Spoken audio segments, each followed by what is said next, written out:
Bab 1. Pertemuan pertama. Buk. Oh, ringis gadis cantik dan mungil itu saat terjatuh dari atas kasur. Gadis cantik mungil itu bernama Aisyah. Gadis itu memang sering terjatuh dari atas kasur karena alasannya ia ketika sedang tidur. Walaupun sudah terjatuh, namun gadis cantik itu tetap melanjutkan tidurnya seperti tidak terjadi apapun. Aisyah, bangun nak, teriak Bunda Parubaya, namun masih terlihat sangat cantik berjalan menuju kamar Aisyah.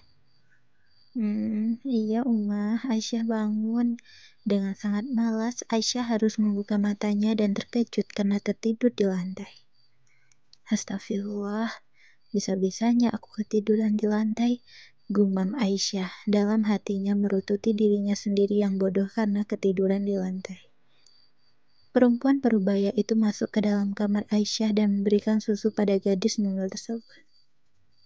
Jatuh lagi nak, tanya wanita Parubaya dengan hijab syar'inya pada Aisyah, dan Aisyah hanya menyengir saja. Iya Umah, jawab Aisyah dengan menyengir kuda. Ya udah, sekarang bersiaplah, Umah ingin mengajakmu berbelanja nak, perintah wanita tersebut pada putri bungsunya itu. Kemana Umah?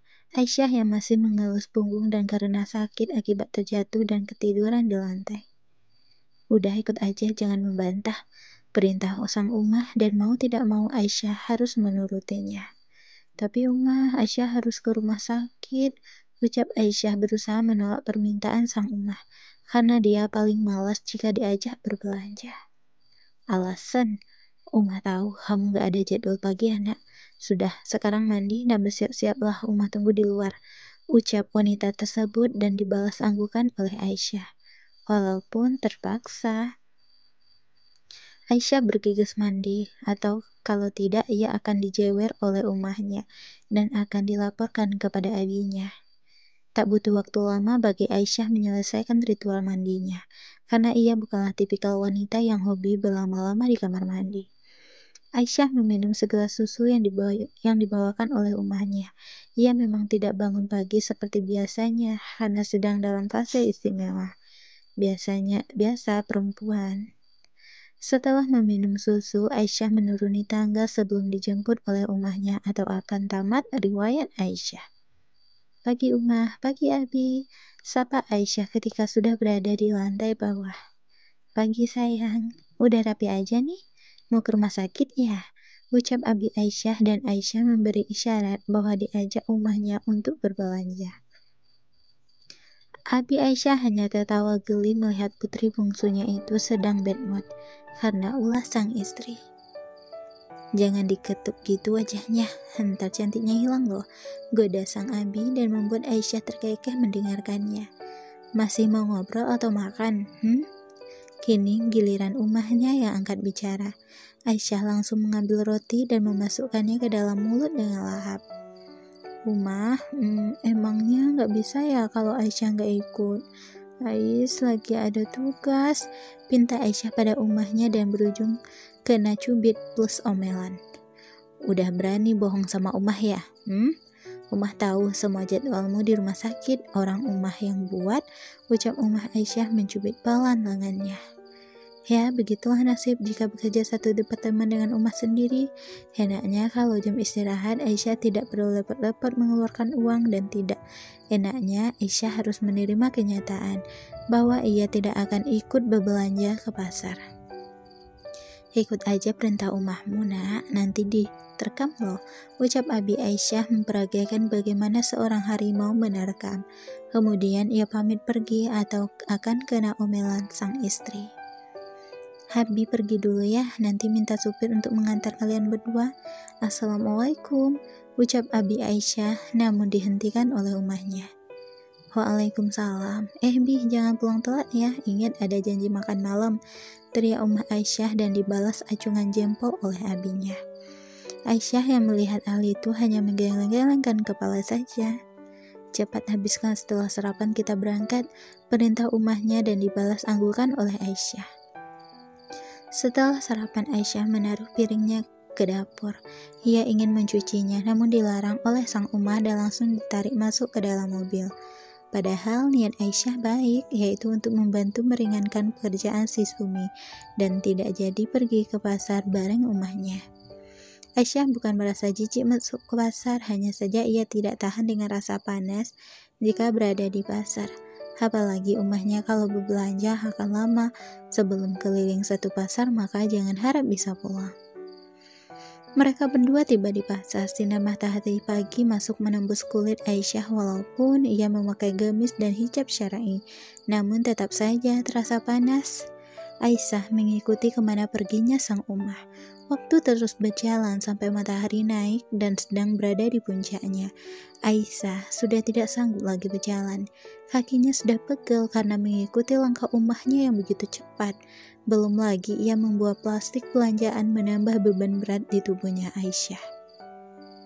"Ummah, Ais beli minuman dulu ya," ucap Aisyah agar bisa kabur dari pandangan sang Ummah. Aisyah memberi es campur. Pada saat Aisyah sedang menunggu pesanan siap, ada mobil sedan mewah hitam melaju dengan kencang dan membuat genangan air mengotori gamis Aisyah. Ia pun berdecak kesal dan tersulut emosi. "Astagfirullah, dasar gak mau punya malu.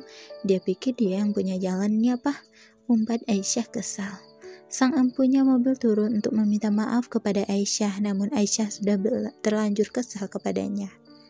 "Sorry," ucap pemilik mobil tersebut sambil mengeluarkan beberapa lembar uang pecahan 100.000. "I don't need your money wherever you are," ucap Aisyah pergi setelah pesanannya siap. Pemilik mobil tadi hanya mengangkat bahunya kemudian pergi dari sekitarnya di sana. Aisyah berjalan dengan wajah diketuk dan kesal. Bisa-bisanya ada orang yang mencipratkan genangan air kepadanya. "Kenapa wajahnya ditekuk begitu? Tanya Ummahnya saat Aisyah datang dengan wajah yang sangat kesal. "Ini, lihatlah Ummah, tadi ada cowok ngeselin banget. Bukan minta maaf dengan tulus, malah ngasih uang. Emang semuanya bisa dibayar dengan uang gitu?" ucap Aisyah dengan kesal memperlihatkan gamisnya yang kotor. "Sudah gak apa-apa nak, nanti kita beli lagi ya. Oh iya, cepat habisin minumanmu. Setelah itu kita pergi ke toko pakaian untuk membeli gamis," perintah sang Ummah dan dibalas anggukan oleh Aisyah. Aisyah dan Ummahnya pergi ke toko pakaian seperti apa yang dikatakan oleh sang Ummah. Mereka membeli beberapa gamis, katanya akan ada yang datang malam ini. Aisyah pun menurut. Ia memilih gamis yang menurutnya bagus dan unik. "Udah nak?" tanya sang Ummah pada Aisyah. "Udah Ummah, ini," jawab Aisyah dengan tersenyum dan menyerahkan gamis pilihannya. Setelah dari toko pakaian, mereka kembali ke rumah untuk mempersiapkan makanan untuk secara nanti malam. Aisyah dengan senang hati membantu karena selain hobi belajar, Aisyah juga hobi memasak. Tak jarang dulu waktu camping pada rebutan ingin satu regu dengannya. Selain pintar, ia juga jago masak, jadi ya berguna. Aisyah dengan lihai memainkan peralatan dapur. Banyak sekali makanan yang akan dibuat, mulai dari kue, bolu, ayam bakar, serta makanan pendukung lainnya. Mereka tidak hanya berdua, ada Bisumi yang membantu Aisyah dan Ummahnya. Saat tengah asik memasak, tiba-tiba ponsel Aisyah berdering dan ia pun langsung menjawabnya. "Halo, assalamualaikum." "Ya Ais, kesana sekarang ya," ucap Aisyah menutup sambungan telepon dan melepaskan celemeknya. Ummah Aisyah bingung dengan wajah panik anaknya itu. Hanya ada dua kemungkinan jika wajah Aisyah seperti itu. Kemungkinan pertama terjadi sesuatu dengan keluarganya, dan kemungkinan kedua ada pasien gawat darurat di rumah sakit. "Ada pasien emergensi Ummah, Ais izin pergi ya Ummah, gak ada dokter di sana. Semua lagi ada jadwal operasi, bahkan dokter yang jaga juga ikut andil dalam operasi tersebut," ucap Aisyah sambil memasang alergi pergelangan di tangannya. "Ya udah, kamu hati-hati ya nak, ingat jangan sampai malam, nanti akan ada tamu yang datang ke sini, awas kalau kamu kabur," ucap Ummahnya memperingatkan Aisyah untuk tidak kabur dan dibalas anggukan pasti oleh Aisyah. Waktu berlalu begitu cepat hingga tidak terasa waktu sudah hampir maghrib. Namun gadis mungil itu belum menunjukkan batang hidungnya. Suara deru mobil memecah keheningan di rumah itu. Orang tua Aisyah mengira bahwa suara mobil itu adalah dirinya, padahal tidak. Laki-laki bertubuh atletis dengan wajah tampan masih berbalut jas turun dari mobil, disusul dengan wanita dan pria parubaya yang diduga adalah kedua orang tuanya. Laki-laki itu berjalan di belakang wanita dan pria parubaya tersebut. Mereka sudah datang. Kemana Aisyah? Ucap abinya was-was. Lalu ia menyambut calon besan dan juga calon menantunya dengan ramah.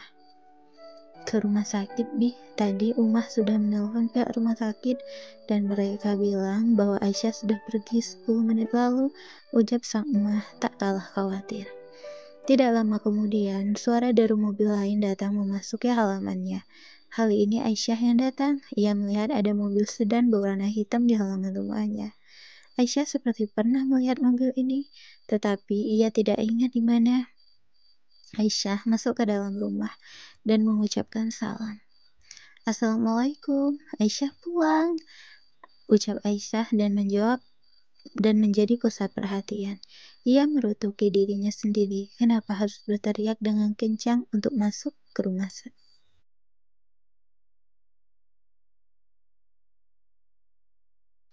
Pandangan Aisyah menangkap pria sedang dengan tubuh atletis yang diduga adalah calon suaminya, dan Aisyah terhentak kaget saat melihat wajah pria itu. Kamu? Ngapain kamu di sini? Ucap Aisyah dengan kesal dan ketus.